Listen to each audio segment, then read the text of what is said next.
किताब मुकद्दस में से खरूज के 27वें बाब की तिलावत। और तू कीकर की लकड़ी की कुर्बानगाह 5 हाथ लंबी और 5 हाथ चौड़ी बनाना। वो कुर्बानगाह चौखोंटी और उसकी ऊंचाई 3 हाथ हो, और तू उसके लिए उसके चारों कोनों पर सींग बनाना, और वो सींग और कुर्बानगाह सब एक ही टुकड़े के हों, और तू उनको पीतल से मढ़ना।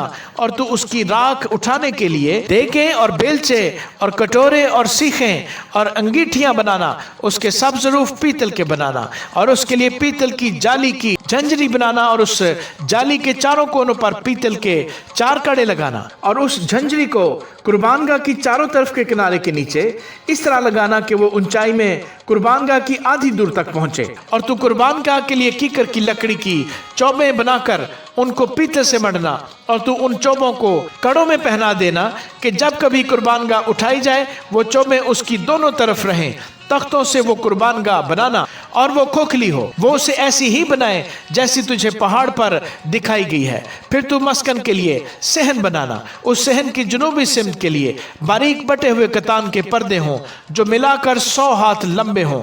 ये सब एक ही सिमत में हों, और उनके लिए 20 सतून बने, और उन सतूनों के लिए पीतल के 20 ही खाने बने, और इन सतूनों के कुंडे और पटियां चांदी की हों।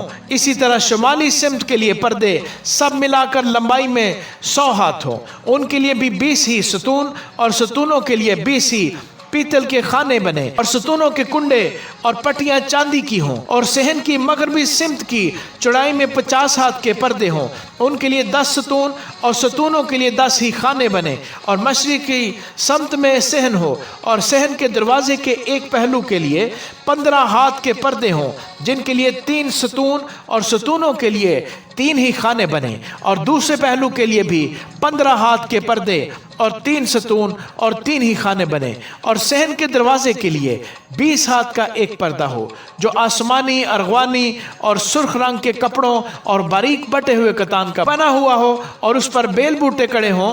उसके सतून 4 और सतूनों के खाने भी 4 ही हों। और सहन के आसपास सब सतून चांदी की पट्टियों से जड़े हुए हों, और उनके कुंडे चांदी के, और उनके खाने पीतल के हों। सहन की लंबाई 100 हाथ और चौड़ाई हर जगह 50 हाथ, और कनात की ऊंचाई 5 हाथ हो। पर्दे बारीक बटे हुए कतान के, और सतूनों के खाने पीतल के हों। मस्कन के किस्म किस्म के काम के सब सामान, और वहाँ की मेखें और सहन की मेखें, ये सब पीतल के हों। और तू बनी इसराइल को हुक्म देना कि वो तेरे पास कूट कर निकाला हुआ जैतून का खालिस तेल रोशनी के लिए लाएं, ताकि चिराग हमेशा जलता रहे। खैमा इस्मा में उस पर्दे के बाहर जो शहादत के संदूक के सामने होगा, हारून और उसके बेटे शाम से सुबह तक शमादान को खुदावंद के रूबरू आरास्ता रखिए। ये दस्तूरुल अमल बनी इसराइल के लिए नस्ल दर नस्ल सदा कायम रहेगा। आमीन।